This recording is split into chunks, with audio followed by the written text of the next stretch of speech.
So what I'm hoping to do with you today is to talk about the question of what religion is, whether or not the picture that you see coming from a religious perspective and the picture that I see coming from a scientific perspective are actually the same picture, just viewed from a different angle. I don't know the answer to that question. I'm curious as to what you will say.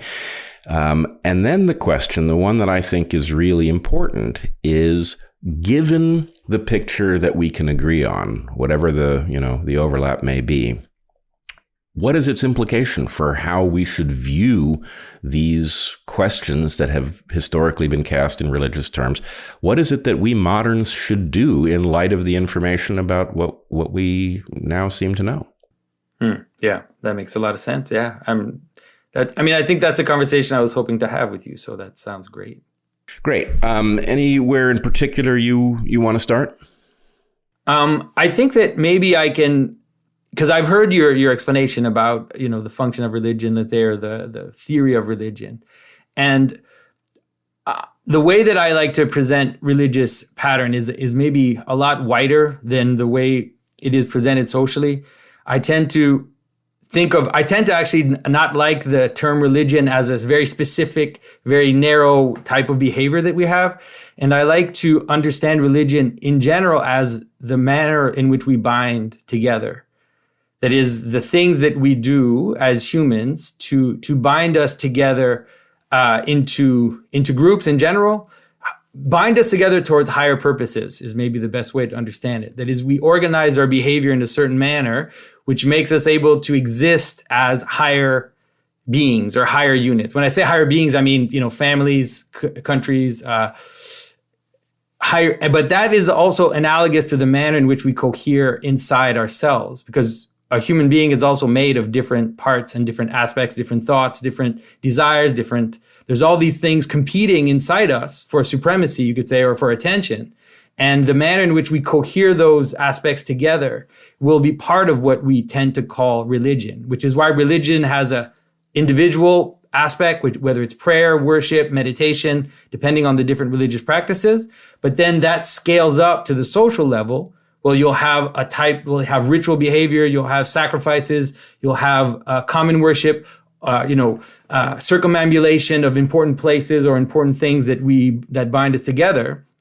So that is more so the way that I understand religious practice, because it seems to encompass more clearly what it is, like what it is we're doing at all the different levels at which we do them. So would it be all right if I put a couple tools on the table? Sure.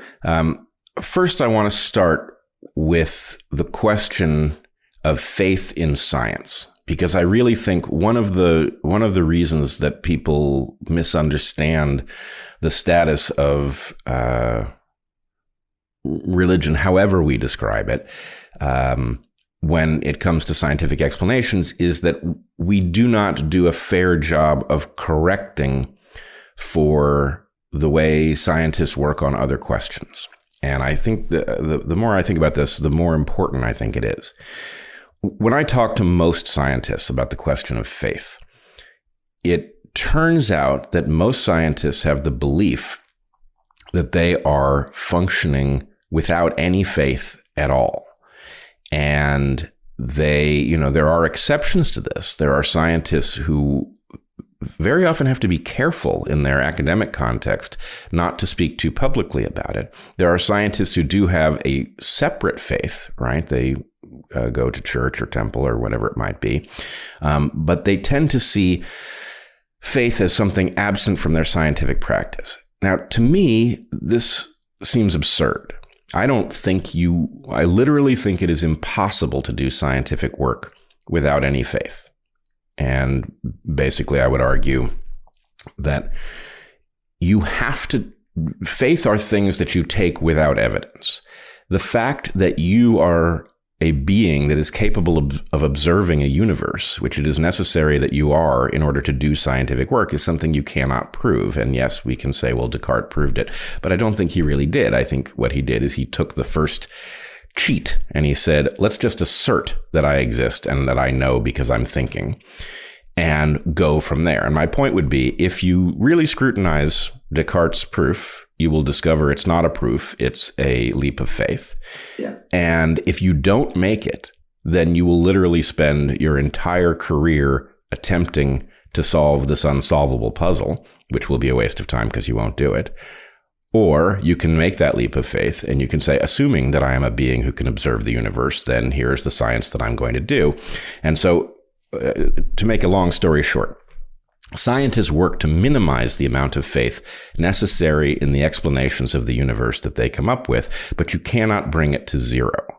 And if we then move from there to this question of things that are literally false, but metaphorically true, these things are features of every scientific model that we have that is incomplete, right? And, Darwinism is extremely incomplete because it's so new and so complex. Our models get more complete as we go into chemistry and physics, the simpler realms.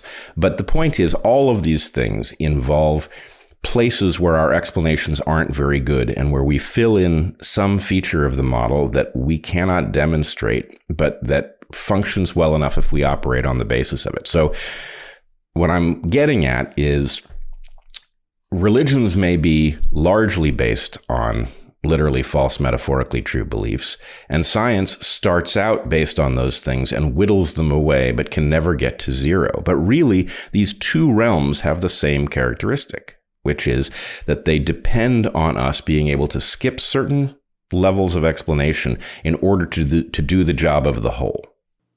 All right. So I'm going to put you a little on the faith thing, or what faith is. The way that faith is the trust in things that are unseen. That is, at all levels of analysis, the level which is above it is unseen from that level.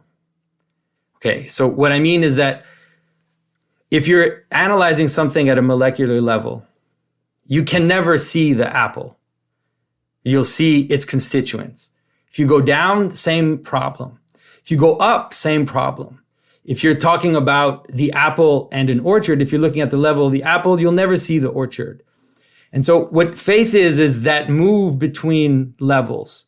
Because from the level in which you are, if you only take the elements given to you at that level and you analyze them, there's no jump to the higher identity. That jump is always a leap of faith. Once you have it, then you can analyze things at that level. That is, once you reach that higher level, once you, for example, if you look at the people in a mass, you can't see the city. You have to jump up until you see the city. Once you have the city, then you can use that identity and compare it to other cities and compare it to other levels at the same level. But in the way that our mind or our experience tends to work is that we can see parts of things and we can see wholes of things. And we can notice that things are made of parts and also have unity. But the jump from the parts to the unity is one which is not accessible at the level of the parts.